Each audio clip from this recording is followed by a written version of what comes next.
Parce que ce sont des hommes, objecta Philippa. Or, l'organisation dont je vous ai parlé doit se composer exclusivement de femmes. Damassir ?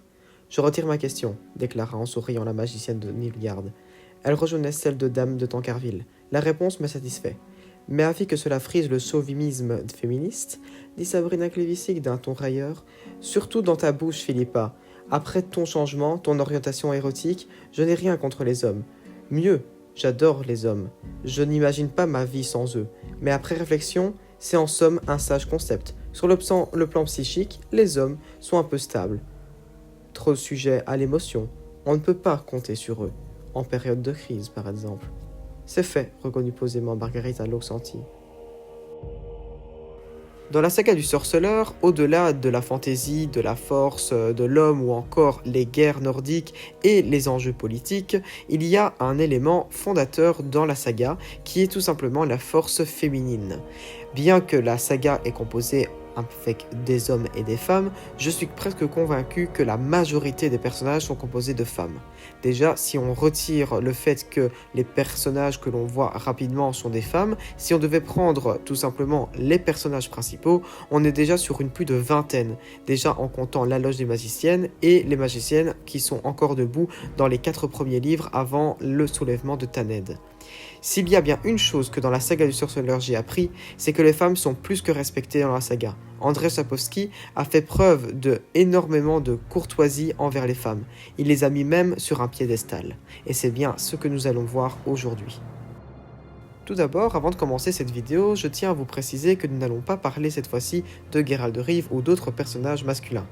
Aujourd'hui, nous allons nous concentrer uniquement sur les personnages féminins, les femmes. Les femmes avec un grand F, parce que dans la saga du sorceleur, s'il y a bien une chose que j'ai adorée, à titre personnel bien sûr, c'est à quel point les femmes sont mises à l'honneur. À l'honneur dans tous les sens du terme, car c'est vraiment à ce moment-là que l'on voit à quel point l'auteur a pris vraiment soin de respecter les femmes, mais surtout de montrer à quel point elles pouvaient avoir une grande influence. Aussi rusée, diplomatique en matière de politique ou encore en matière de sauvetage pour la jeune Cyrilla ou encore sur le complot, les jeunes magiciennes de Thanedd, que vous avez certainement déjà entendu parler avec la loge des magiciennes, sont bien plus intelligentes que l'on croit. Dans la saga du sorceleur, au début des livres, on mettra surtout les femmes plutôt dans le point de vue au niveau érotique et sexuel.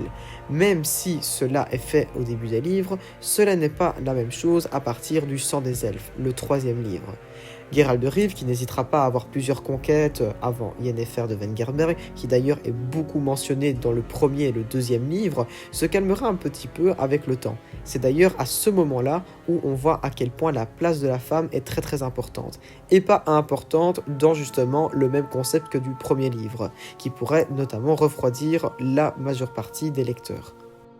Il y a bien sûr plein de noms dont on ne peut pas se passer de parler dans la saga du sorceleur, comme par exemple Yennefer de Wengerberg, la magicienne au style gothique avec un caractère bien fort et surtout avec son côté très indépendant et affirmé, ou encore Philippa Ehlert, celle qui est riche de complot, la magicienne de Redani, qui fondera d'ailleurs la loge des magiciennes et qui sera à sa tête. En tout cas, dans tous les aspects du livre, bien après le sang des elfes, dans les livres qui suivent, les magiciennes sont surtout mis à l'honneur. Et c'est bien cela justement dont il est important de parler. Au-delà de la magie, les femmes ont non seulement un caractère bien fort et bien trempé, mais surtout sont bien plus rusées que les hommes sur plein d'aspects. Comme par exemple, dans le baptême du feu, lorsque la confrérie des mages est malheureusement terminée, avec le fait qu'il y a eu la guerre de Thanedd, les magiciennes vont tout de même retrouver alliance en fondant la loge des magiciennes. Loge des magiciennes qu'on développera bien plus tard. Il nous reste maintenant à répondre à une question. À quel point les femmes ont une telle influence dans l'histoire de la saga du sorceleur ? Déjà, ce qu'il faut rappeler, c'est que le concept même d'attribuer des magiciennes à des rois du Nord, comme par exemple le roi Radovid qui possède Philippa Ehlert en tant qu'assistante, ou encore le roi de Kaedwen qui possède comme assistante Sabrina Glevissig, ce concept-là ne provient pas comme ça des pouvoirs politiques. Il provient de l'Académie d'Arethusa. C'est un pouvoir de décision qui a été fait lors de l'Académie d'Arethusa qui a été fondée, et c'est très simple. Le concept, en fait, c'est lorsque les adeptes magiciennes, donc on parle d'adeptes, des femmes, qui sont formées donc à l'Académie d'Arethusa sur l'île de Thanedd, une fois qu'elles auront terminé leurs épreuves, elles auront donc l'attribution de plusieurs tâches, dont notamment assister certains rois des royaumes du Nord. On peut notamment parler de Sabrina Glevisig, Tissaia de Vries qui s'occupera de tout ce qui est neutralité politique, ou encore Philippa Ehlert qui a un énorme pouvoir d'influence sur la Redanie, qui d'ailleurs voudrait même le surpasser à la suite de l'ouverture de la loge des magiciennes. D'ailleurs, loge de magicienne, qu'on parle très souvent depuis le début de cette vidéo, et qui a une influence encore plus forte que la confrérie des mages lorsqu'elle était encore debout.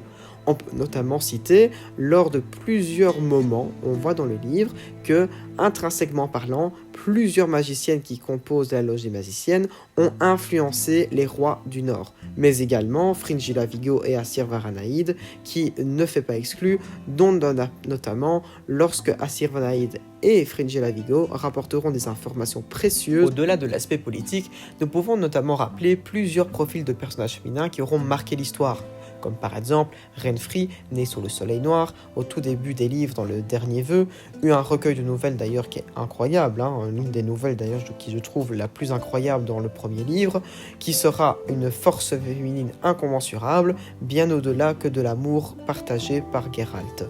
On peut notamment citer également les Ericaniennes avec une énorme force physique, ou encore la jeune Shani, qui sera également amoureuse de Geralt, qui sauvera énormément de personnes lors de la bataille de Brenna, ou alors encore par exemple, tout simplement, les magiciennes.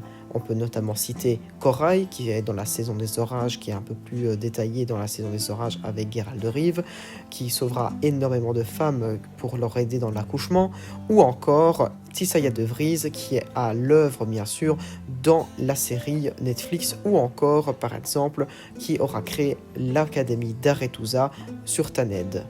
En tout cas, toutes ces femmes ont énormément de place dans la saga du sorceleur. Je vous remercie pour votre écoute à cette vidéo et j'espère vous avoir donné envie de relire ou lire tout simplement la saga du sorceleur. Pour moi, c'est bien l'un des aspects que je trouve le plus intéressant dans la saga, c'est à quel point les femmes sont mises à l'honneur. D'ailleurs, l'auteur Andrzej Sapkowski a fait un énorme travail sur ces personnages féminins qui je trouve sont bien plus détaillés que ceux qui sont masculins. Merci pour votre écoute et n'hésitez pas à commenter ou à mettre un like pour plus de vidéos.